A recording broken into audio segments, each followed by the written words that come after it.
ॐ त्र्यम्बकं यजामहे सुगन्धिं पुष्टिवर्धनम् उर्वारुकमिव बन्धनात् मृत्योर्मुक्षीयमामृतात्। ॐ त्र्यम्बकं यजामहे सुगन्धिं पुष्टिवर्धनम् उर्वारुकमिव बन्धनात् मृत्योर्मुक्षीयमामृतात्। ॐ त्र्यम्बकं यजामहे सुगन्धिं पुष्टिवर्धनम् उर्वारुकमिव बन्धनात् मृत्योर्मुक्षीयमामृतात्। ॐ त्र्यम्बकं यजामहे सुगन्धिं पुष्टिवर्धनम् उर्वारुकमिव बन्धनात् मृत्योर्मुक्षीयमामृतात्। ॐ त्र्यम्बकं यजामहे सुगन्धिं पुष्टिवर्धनम् उर्वारुकमिव बन्धनात् मृत्योर्मुक्षीयमामृतात्। ॐ त्र्यम्बकं यजामहे सुगन्धिं पुष्टिवर्धनम् उर्वारुकमिव बन्धनात् मृत्योर्मुक्षीयमामृतात्। ॐ त्र्यम्बकं यजामहे सुगन्धिं पुष्टिवर्धनम् उर्वारुकमिव बन्धनात् मृत्योर्मुक्षीयमामृतात्। ॐ त्र्यम्बकं यजामहे सुगन्धिं पुष्टिवर्धनम् उर्वारुकमिव बन्धनात् मृत्योर्मुक्षीयमामृतात्।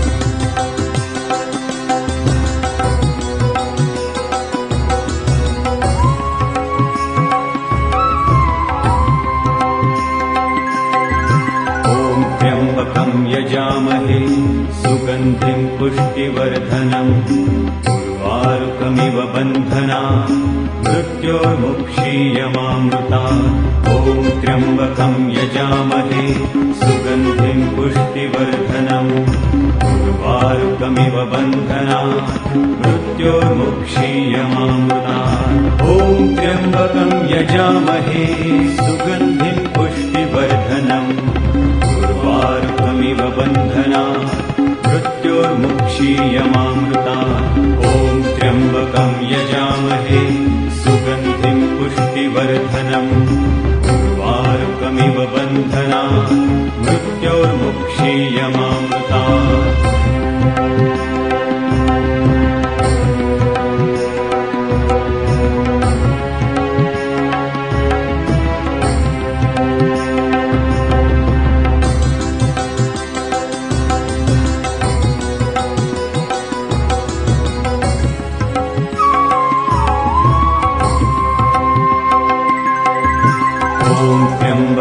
यजामहे सुगन्धिं पुष्टिवर्धनम् उर्वारुकमिव बन्धनात् मृत्योर्मुक्षीयमामृतात्। ॐ त्र्यम्बकं यजामहे सुगन्धिं पुष्टिवर्धनम् उर्वारुकमिव बन्धनात् मृत्योर्मुक्षीयमामृतात्। ॐ त्र्यम्बकं यजामहे सुगन्धिं पुष्टिवर्धनम् उर्वारुकमिव बन्धनात्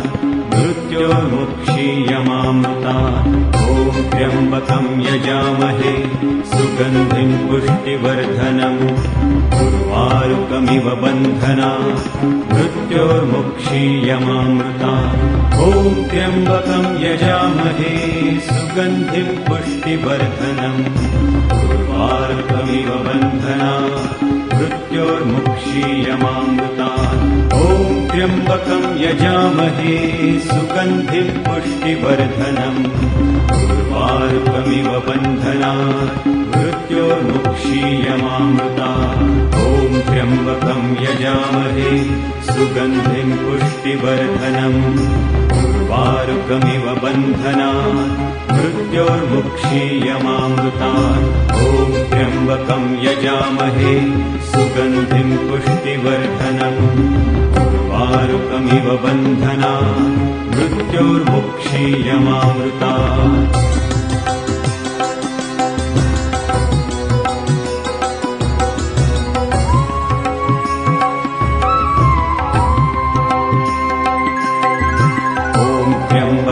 यजामहे सुगन्धिं पुष्टिवर्धनम् उर्वारुकमिव बन्धनात् मृत्योर्मुक्षीयमामृतात् ॐ त्र्यम्बकं यजामहे सुगन्धिं पुष्टिवर्धनम् उर्वारुकमिव बन्धनात् मृत्योर्मुक्षीयमामृतात् ॐ त्र्यम्बकं यजामहे सुगन्धिं पुष्टिवर्धनम् उर्वारुकमिव बन्धनात् मृत्योर्मुक्षीयमामृतात् ॐ त्र्यम्बकं यजामहे सुगन्धिं पुष्टिवर्धनम् उर्वारुकमिव बन्धनात् मृत्योर्मुक्षीयमामृतात्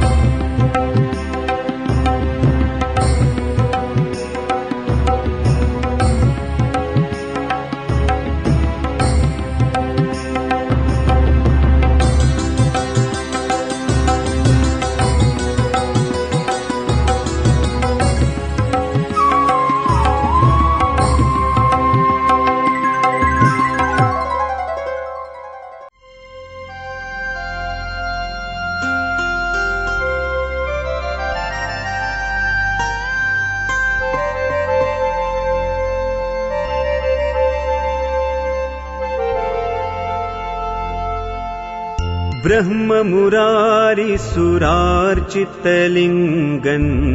निर्मलभासित शोभितलिङ्गं ब्रह्ममुरारिसुरार्चितलिङ्गं निर्मलभासित शोभितलिङ्गं जन्मजदुःखविनाशनलिङ्गं तत्प्रणमामि सदा शिवलिङ्गम् देवमुनिप्रवरार्चितलिङ्गम् कामदहनकरुणाकरलिङ्गम् रावणदर्पविनाशनलिङ्गम् तत्प्रणमामि सदा शिवलिङ्गम् तत्प्रणमामि सदा शिवलिङ्गम् तत्प्रणमामि सदा शिवलिङ्गम्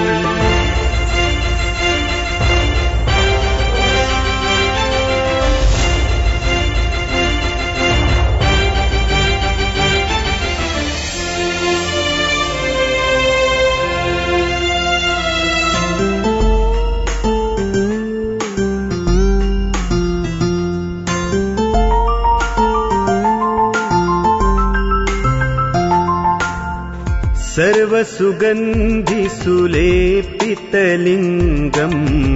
बुद्धिविवर्धन कारणलिङ्गं सिद्धसुरासुरवन्दितलिङ्गं तत्प्रणमामि सदा शिवलिङ्गं कनकमहामणिभूषितलिङ्गम् फणिपतिवेष्टितशोभितलिङ्गम् दक्षसुयज्ञविनाशनलिङ्गम् तत्प्रणमामि सदा शिवलिङ्गम्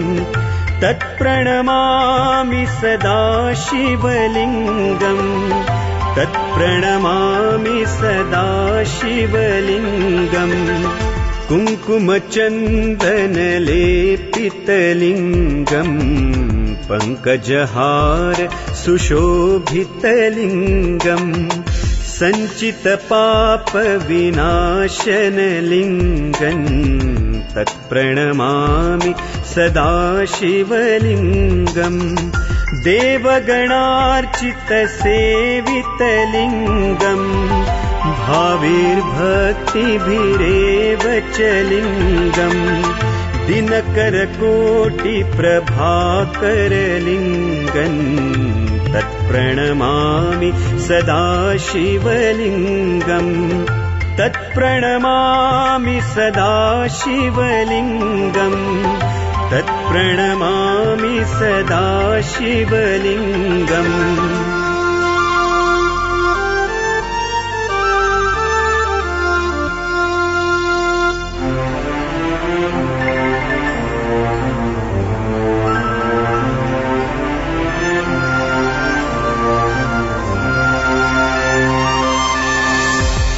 अष्टदलोपरिवेष्टितलिङ्गं सर्वसमुद्भव कारणलिङ्गम् अष्टदरिद्रविनाशनलिङ्गम् तत्प्रणमामि सदा शिवलिङ्गम् सुरगुरुसुरवरपूजितलिङ्गम् सुरतरुपुष्पसदार्चितलिङ्गम् परात्परं परमात्मकलिङ्गम् तत्प्रणमामि सदा शिवलिङ्गम् तत्प्रणमामि सदा शिवलिङ्गम्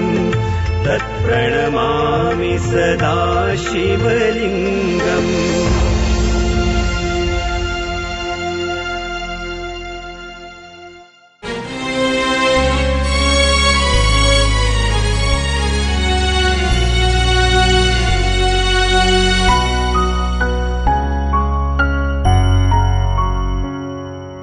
नमामि शमीशाननिर्वाणरूपं विभुं व्यापकं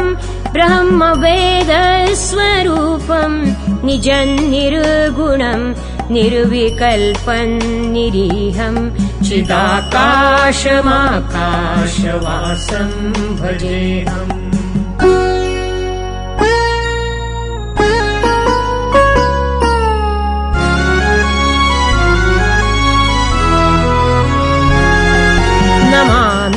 शमीशाननिर्वाणरूपं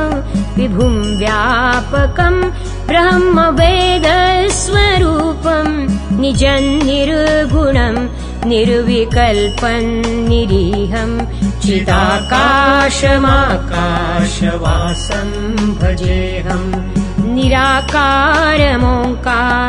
मूलन्तुरीयं गिराज्ञानगोतीत मीशं गिरीशं करालं महाकालकालं कृपालं गुणागार संसार पारन्नतोऽहम्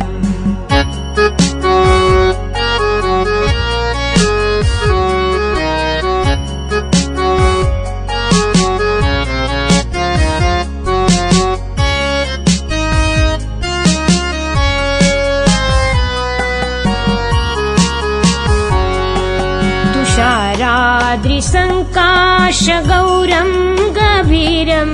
मनोभूतकोटिप्रभाश्रीशरीरं स्फुरन्मौलिकल्लोलिनीचारुगङ्गा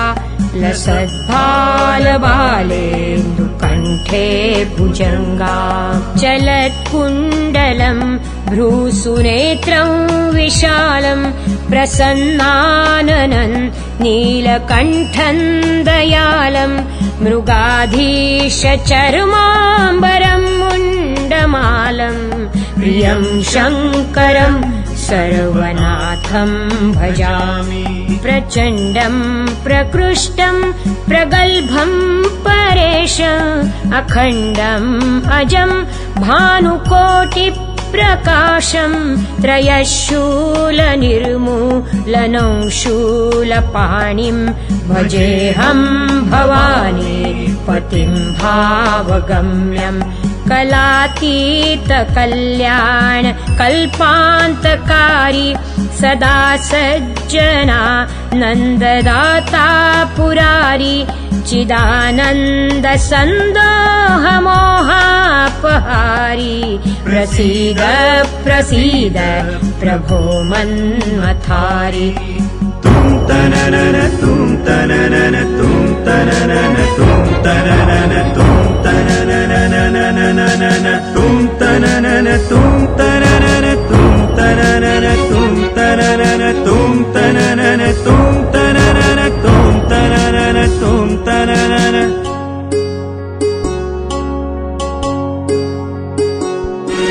न यावत् उमानाथ पादारविन्दं भजन्तीह लोके परे वानराणां न तावत् सुखं शान्तिसन्तापनाशं प्रसीद प्रभो सर्वभूताधिवासम् न जानामि योगम् जपन्नैव पूजान् नतोऽहं सदा सर्वदा शम्भुतुभ्यं जराजन्म दुःखौघतातप्यमानम् प्रभो पाहि आपन्नमामीश शम्भो प्रभो पाहि आपन्नमामीश शम्भो प्रभो पाहि आपन्नमामीश शम्भो।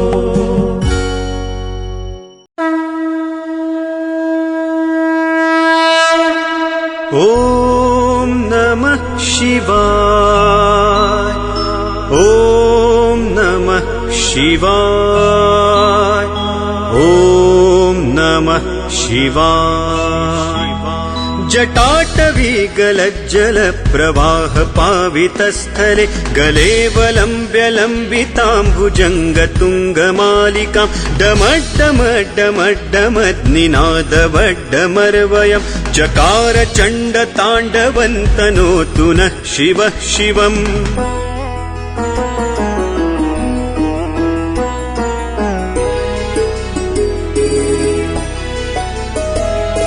जटाकटाह सम्भ्रम भ्रमन्निलिम्प निर्झरि विलोलवीचिवल्लरी विराजमानमूर्धनि धगद्धगद्धगज्ज्वलल्ललाटपट्टपावके किशोरचन्द्रशेखरे रतिः प्रतिक्षणं मम धराधरेन्द्रनन्दिनी विलासबन्धुबन्धुर स्फुरद्दिगन्तसन्तति प्रमोदमानमानसे कृपाकटाक्षधोरणी निरुद्ध दुर्धरापदि क्वचिद्दिगम्बरे मनो विनोदमेतु वस्तुनि।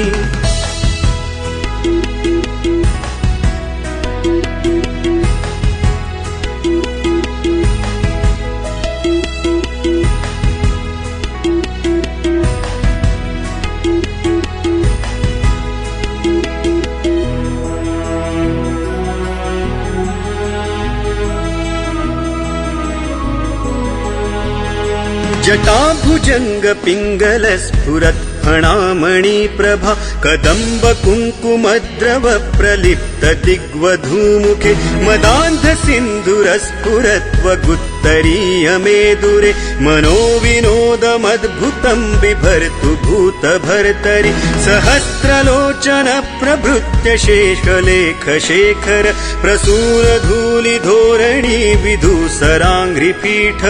भुजङ्गराजमालया निबद्ध जाटजूटक श्रियै चिराय जायताय चकोर बन्धुशेखरः ललाट चत्वरज्ज्वल धनञ्जय स्फुलिङ्गभा निपीत पञ्चसायकन्नमन्निलिम्पनायकं सुधामयूखलेखया विराजमान शेखरं महाकपालि सम्पदे शिरो जटालमस्तु नः करालभालपट्टिका दगद्ध गद्ध गज्ज्वलत् धनञ्जयाहुतीकृत प्रचण्ड पञ्चसायके धराधरेन्द्र नन्दिनी कुचाग्र चित्रपत्रक प्रकल्पनैक शिल्पिनी त्रिलोचने रतिर्मम नवीन मेघमण्डली निरुद्ध दुर्धर स्फुरत् कुहूनि शीथिनीतम प्रबन्ध बद्ध कन्धरः निलिम्प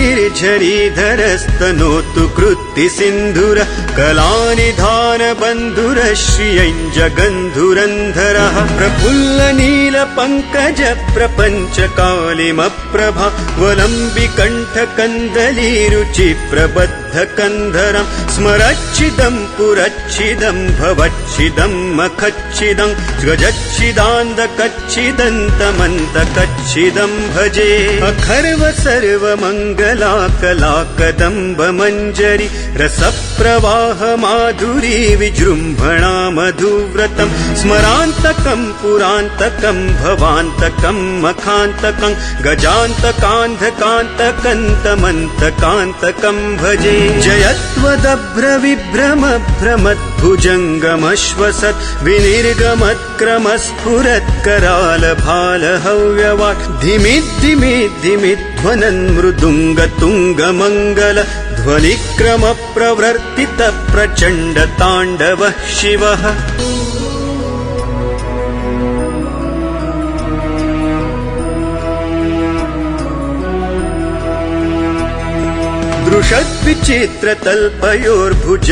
दृशद्विचित्रतल्पयोर्भुजङ्गमौक्तिकस्त्रजो गरिष्ठरत्नलोष्ठयो सुहृद्विपक्षपक्षयोः तृणारविन्दचक्षुषो प्रजामही महेन्द्रयो समप्रवृत्तिकः तदा सदा शिवम् भजाम्यहम् कदा निलिम्पनिर्झरी निकुञ्जकोटरे वसन् विमुक्तदुर्मतिः सदा शिरस्थमञ्जलिम् वहन् विलोललोललोचनो ललामभाललग्नकः शिवेति मन्त्रमुच्चरन् कदा सुखी भवाम्यहम्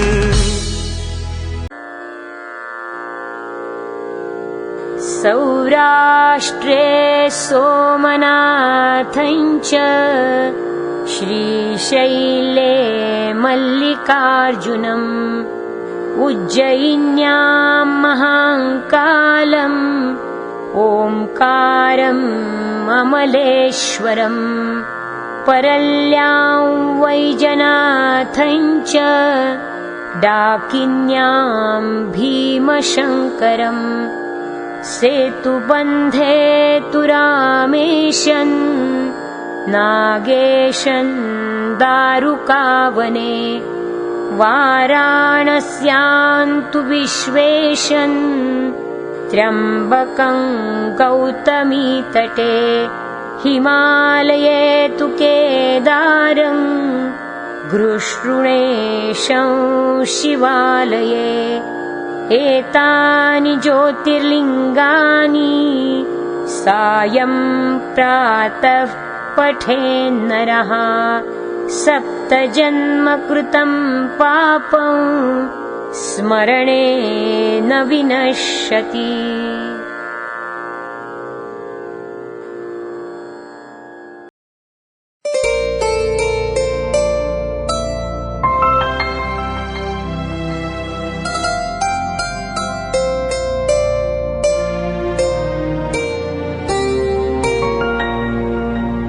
महिम्नः पारन्ते परमविदुषो यद्य सदृशी स्तुतिर्ब्रह्मादीनामपि तदवसन्नास्त्वयि गिरः अथा वाच्यः सर्वस्वमतिपरिणामावधिगृह्णन् ममाप्येष स्तोत्रे हरनिरपवादः परिकरः अतीतः पन्थानन्तव च महिमा वाङ्मनसयो रतद्व्यावृत्यायञ्चकितमभिधत्ते श्रुतिरपि स कस्य स्तोतव्यः कतिविधगुणः कस्य विषयः पदे त्वर्वाचीने पतति न मनः कस्य न वचः मधुस्फीता वाचः परमममृतं निर्मितवत् तव ब्रह्मन् किं वागपि सुरगुरोर्विस्मयपदम् मम त्वेतां वाणीं गुणकथनपुण्येन भवतः पुनामीत्यर्थेऽस्मिन् पुरमथन बुद्धिर्व्यवसिता तवैश्वर्यं यत्तज्जगदुदयरक्षा प्रलयकृत् त्रयी वस्तु व्यस्तन्ति सृषु गुणभिन्नासु तनुषु अभव्यानामस्मिन् वरदरमणीयामरमणिम् विहन्तुं व्याक्रोशिं विदधतैहैके जडधियः किमीह किङ्कायः स खलु किमुपायस्त्रिभुवनम् किमाधारो धाता सृजति किमुपादानैति च अतर्क्यैश्वर्ये त्वय्यनवसरदुःस्थो हतधियः उतर्कोऽयं कांश्चिन्मुखरयति मोहाय जगतः अजन्मानो लोकाः किमवयववन्तोऽपि जगताम् अधिष्ठातारं किं भवविधिरनादृत्य भवति अनीशो वा कुर्याद् भुवनजनने कः परिकरो यतो मन्दास्त्वां प्रत्यमरवर संशेरतैमे त्रयी साङ्ख्यं योगः पशुपतिमतं वैष्णवमिति प्रभिन्ने प्रस्थाने परमिदमदः पथ्यमिति च रुचीनां वैचित्र्यादृजुकुटिलनानापथजुषान् नृणामेको गम्यस्त्वमसि पयसामर्णवैव महोक्षखट्वाङ्गं परशुरजिनं भस्मफणिनः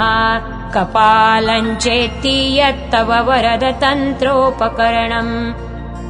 सुरास्तान्तां वृद्धिं ददति तु भवद्भ्रूप्रणिहितान् न हि स्वात्मा रामौ विषयमृगतृष्णा भ्रमयति ध्रुवं कश्चित् सर्वं सकलमपरस्त्वद्ध्रुवमिदम् परो ध्रव्याध्रव्ये जगति गदति व्यस्तविषये समस्तेऽप्येतस्मिन् पुरमथनतैर्विस्मितैव स्तुवन् जिह्रेमि त्वान्न खलु ननु दृष्टा मुखरता तवैश्वर्यं यत्नाद्यदुपरि विरिञ्चिर्हरिरधः परिच्छेतुं यात्तावनलमनलस्कन्धवपुषः ततो भक्तिश्रद्धा भरगुरुगृणद्भ्यां गिरिशयत् स्वयन्तस्थेताभ्यां तव किमनुवृत्तिर्न फलति अयत्नादापाद्य त्रिभुवनमवैरव्यतिकरन् दशास्यो यद्बाहूनभृतरणकण्डूपरवशान् शिरः पद्मश्रेणीरचितचरणाम्भोरुहबले स्थिरायास्त्वद्भक्ते स्त्रिपुरहर विस्फूर्जितमिदम् अमुष्टत्वत्सेवा समधिगतसारं भुजवनम् पलात् कैलासेऽपि त्वदधिवसतौ विक्रमयतः अलभ्या पातालेऽप्यलसचलिताङ्गुष्ठशिरसि प्रतिष्ठा त्वय्यासि ध्रुवमुपचितो मुह्यति खलः यदृद्धिं सुत्राम्नो वरद परमोच्चैरपि सतीम् अधश्चक्रे बाणः परिजनविधेयस्त्रिभुवनः न तच्चित्रं तस्मिन् वरिवसि तरि त्वच्चरणयोर्न कस्याप्युन्नत्यै भवति शिरसस्त्वय्यवनतिः अकाण्ड ब्रह्माण्ड क्षयचकितदेवासुरकृपा विधेयस्यासीद्यस्त्रिनयन विशं संवृतवतः सकल्माषः कण्ठे तव न कुरुते न श्रियमहो विकारोऽपि श्लाघ्यो भुवन भयभङ्गौ व्यसनिनः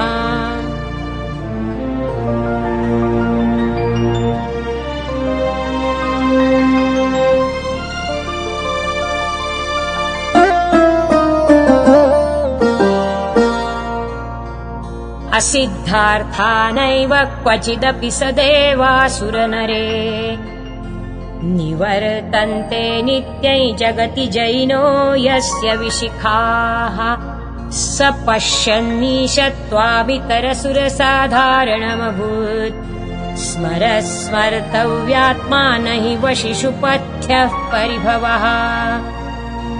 महीपादाघातात् व्रजति सहसा संशयपदम् पदम् विष्णोर्भ्राम्यद्भुजपरिगरुग्णग्रहगणम् मुहुर्द्यौर्दौष्ठ्ययात्यनिभृतजटा ताडिततटा जगद्रक्षायै त्वन्नटसि ननु वामैव विभूता वियद्व्यापीतारागणगुणितफेनोद्गमरुचे प्रवाहो वाराय पृषतलघुदृष्टः शिरसि ते जगद्द्वीपाकारै जलधिवलयन्ते न कृतमेत् यनेनैवोन्नेयन् धृतमहिमदिव्यं तव वपुः रथः क्षोणीयन्ता शतधृतिरगेन्द्रो धनुरथो रथाङ्गे चन्द्रार्कौ रथचरणपाणिः शर इति दिधक्षोस्ते कोऽयं त्रिपुरतृणमाडम्बरविधि विधेयैः क्रीडन्त्यो न खलु परतन्त्राः प्रबुधियः हरिस्ते साहस्रं कमलबलिमाधाय पदयोर्यदेकोनेतस्मिन् निजमुदहरन्नेत्रकमलम् गतो भक्त्युद्रेकः परिणतिमसौ चक्रवपुषा त्रयाणां रक्षायै त्रिपुरहर जागर्ति जगताम् क्रतौ सुप्ते जाग्रत्वमसि फलयोगे क्रतुमताम् क्व कर्म प्रध्वस्तं फलति पुरुषाराधनमृते अतस्त्वां सम्प्रेक्ष्य क्रतुषु फलदान प्रतिभुवम् श्रुतौ श्रद्धां बद्ध्वा दृढपरिकरः कर्मसु जनः क्रिया दक्षो दक्षः क्रतुपतिरधीशस्तनुभृताम् ऋषीणामार्त्विज्यौ शरणदसदस्याः सुरगणाः क्रतुभ्रेशस्त्वत्तः क्रतुफलविधानौ व्यसनिनो ध्रुवं कर्तुः श्रद्धा विधुरमभिचाराय हि मखाः प्रजानाथन्नाथ प्रसभमविकं स्वान्दुहितरम् गतं रोहिद्भूतांरिरमैषु मृष्यस्य वपुषा धनुष्पाणेर्यातं दिवमपि सपत्राकृतममुन् रसन्तन्तेऽद्यापि त्यजति न मृगौ व्याधरभसः स्वलावण्या शंसा धृतधनुषमहन्नाय तृणवत् पुरः प्लुष्टन् दृष्ट्वा पुरमथन पुष्पायुधमपि यदि स्त्रैणन् देवी यमनिरतदेहार्धघटनात् अवैति त्वामद्धापत वरदमुग्धा युवतयः श्मशानेष्वा क्रीडा स्मरहरपिशाचा सहचराश्च चिता भस्मालेपस्रगपि नृकरोटि परिकरः अमङ्गल्यं शीलं तव भवतु नामैवमखिलन् तथापि स्मर्तॄणां वरद परमं मङ्गलमसि मनः प्रत्यक्चित्ते सविधमवधायात्तमरुतः प्ररुष्यद्रोमाणः प्रमदसलिलोत्सङ्गितदृशः यदा लोक्यालादौ हृदैव निमज्जामृतमये दधत्यन्तस्तत्त्वं किमपि यमिनस्तत् किल भवान् त्वमर्कस्त्वं सोमस्त्वमसि पवनस्त्वं हुतवः त्वमापस्त्वं व्योमत्वमुधरणिरात्मा त्वमिति च परिच्छिन्नामेवं त्वयि परिणता बिभ्रतु गिरन् न विद्मस्तत्तत्त्वं वयमिह तु यत्त्वन्न भवसि त्रयीन्तिस्रो वृत्तिस्त्रिभुवनमथो त्रीनपि सुरान् अकाराद्यैर्वर्णैस्त्रिभिरभिदधत्तीर्ण विकृति तुरीयन्ते धामध्वनिभिरवरुन्धानमणुभिः तमस्तं व्यस्तं त्वां शरणदगृणात्योमिति पदम् भवः शर्वो रुद्रः पशुपतिरथोग्रः महान् तथा भीमेशानाविति यदभिधानाष्टकमिदम् अमुष्मिन् प्रत्येकं प्रविचरति देवश्रुतिरपि प्रियायास्मै धाम्ने प्रणिहित नमस्योऽस्मि भवते नमो नेदिष्ठाय प्रियदवदविष्ठाय च नमो नमः क्षोधिष्ठाय स्मरहरमहिष्ठाय च नमः नमो वर्षिष्ठाय त्रिनयनयविष्ठाय च नमो नमः सर्वस्मै ते तदिदमिति शर्वाय च नमः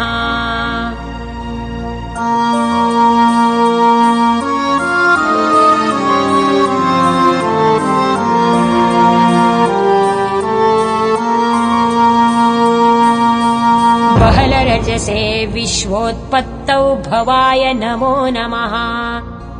प्रबलतमसे तत्संहारे हराय नमो नमः। जनसुखकृते सत्त्वोद्रिक्तौ मृडाय नमो नमः। प्रमहसि पदे निस्त्रैगुण्ये शिवाय नमो नमः।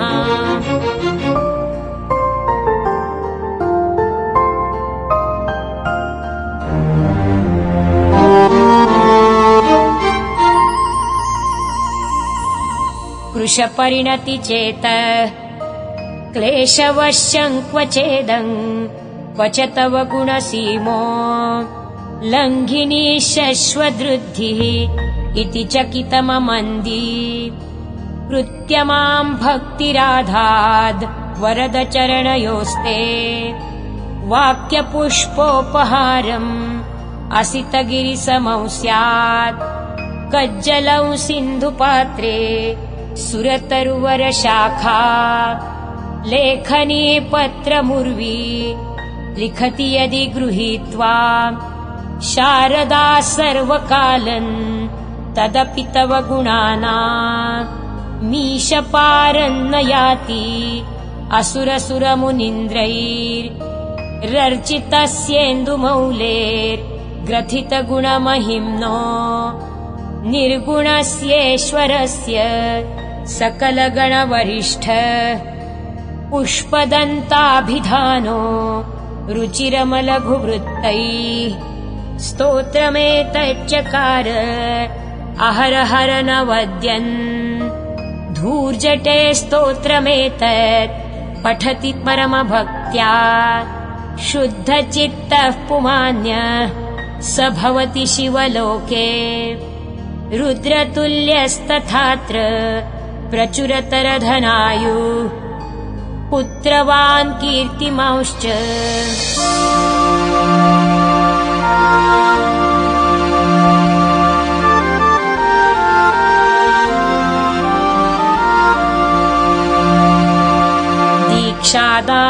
दीक्षादानन्तपस्तीर्थं ज्ञानं यागादिकाः क्रियाः महिम्नस्तव पाठस्य कलान्नार्हन्ति षोडशीम्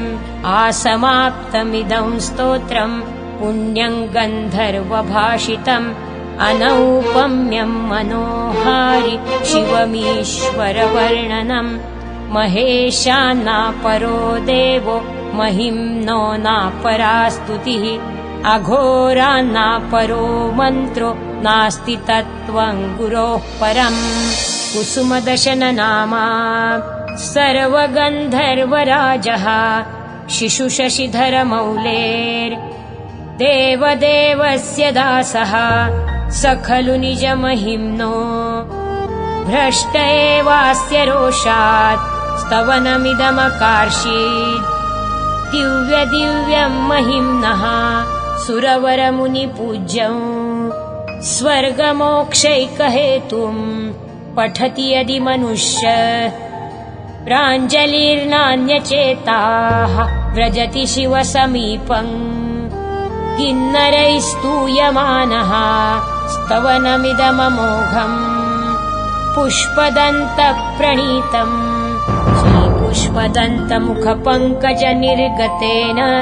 स्तोत्रेण किल्बिषहरेण हरप्रियेण कण्ठस्थितेन पठितेन समाहितेन सुप्रीणितो भवति भूतपतिर्महेशः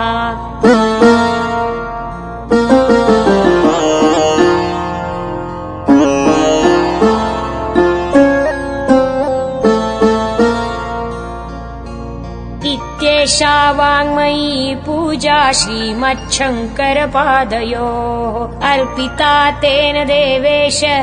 प्रीयतां मे सदाशिवः यदक्षरं पदं भ्रष्टं मात्राहीनं च यद्भवेत् तत्सर्वं क्षम्यतां देव प्रसीद परमेश्वर। हरि ओम् पूर्णमदः पूर्णमिदं पूर्णात् पूर्णमुदच्यते पूर्णस्य पूर्णमादाय पूर्णमेवावशिष्यते ॐ शान्ति शान्ति शान्तिः।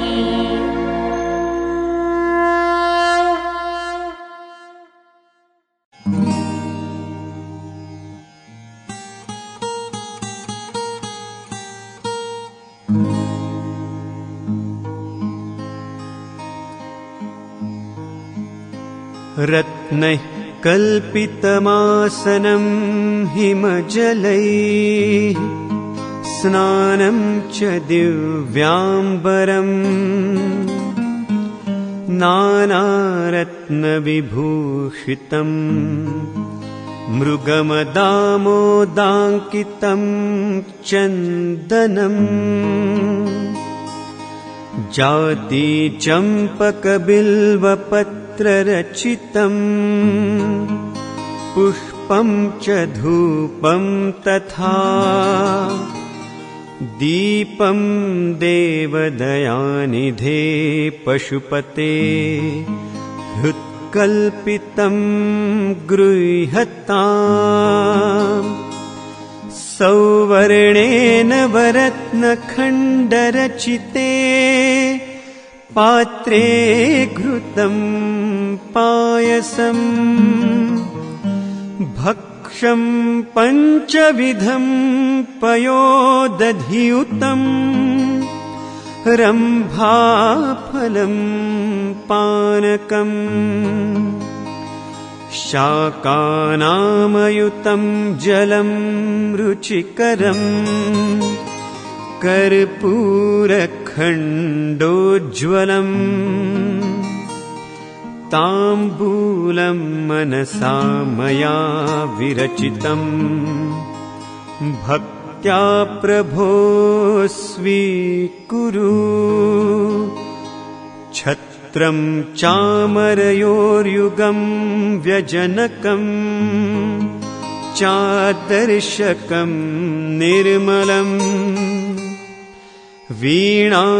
भेरिमृदङ्गकाहलकला गीतं च नृत्यं तथा साष्टाङ्गप्रणतिः स्तुतिर्बहुविधा ह्येतत्समस्तं मया संकल्पेन समर्पितं तव विभो पूजां गृहाण प्रभो।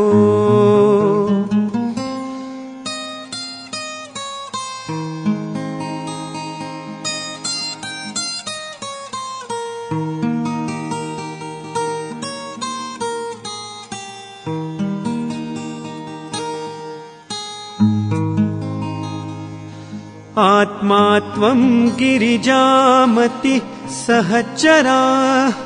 प्राणाः शरीरं गृहम् पूजा ते विषयोपभोगरचना निद्रा समाधिस्थितिः सञ्चारः पदयो प्रदक्षिणविधि स्तोत्राणि सर्वा गिरो यद्यत् कर्म करोमि तत्तदखिलम् शम्भो तव आराधनम्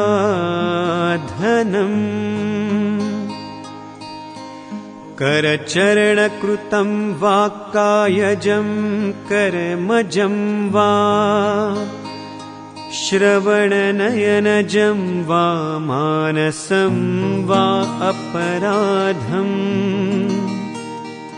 विहितमविहितं वा सर्वमेतत् क्षमस्व जय जय करुणाब्धे श्रीमहादेव शम्भो जय जय करुणाब्धे श्रीमहादेव शम्भो जय जय करुणाब्धे श्री महादेव शम्भो।